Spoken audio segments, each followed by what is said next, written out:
To give you an idea of how this worked out in practice, I'm going to quote a few paragraphs from Northern Armageddon. MacLeod is a French officer. The French charge began as an expression of the will of a single individual. Montcalm commanded, his army obeyed.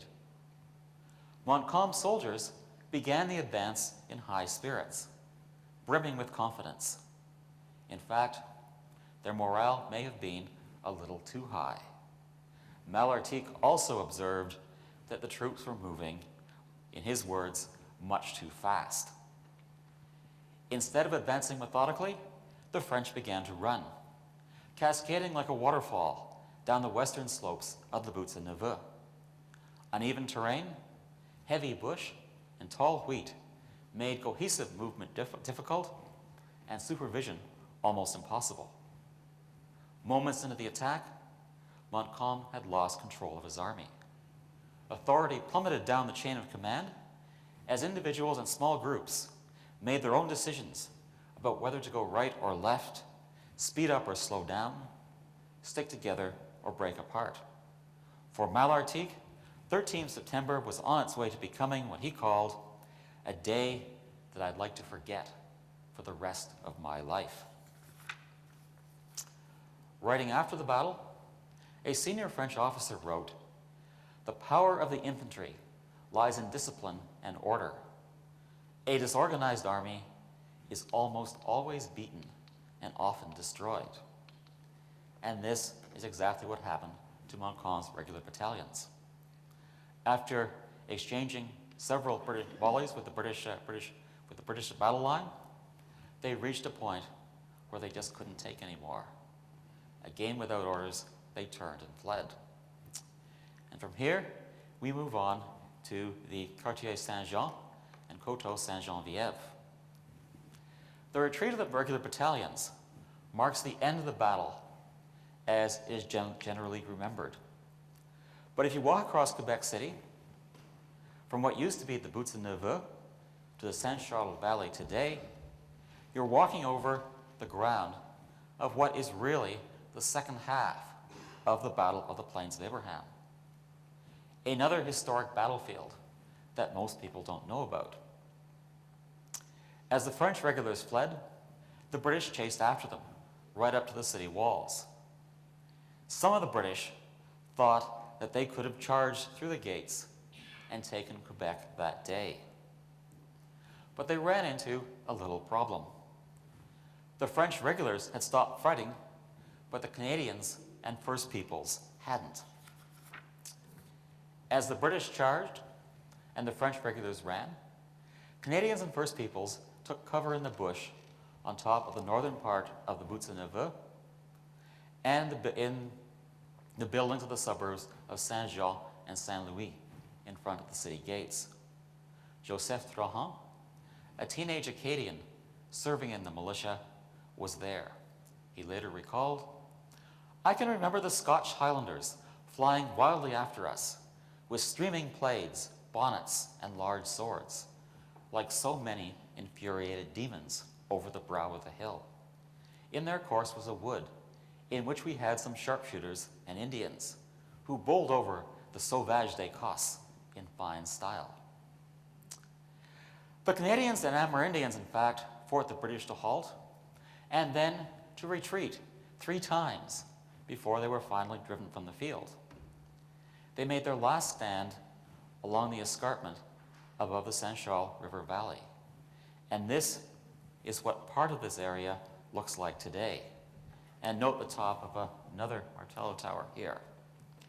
Now this area is actually a little to the west of where the Canadians made their stand, but it shows the same ground that appears in Millicent March Chaplin's number 4 Tower, Quebec. Chaplin had come to Canada with her husband, Lieutenant Colonel Thomas Chaplin of the Coldstream Guards. While she was there, she took advantage of the opportunity to paint landscapes in Ottawa, Quebec City, and the Maritimes.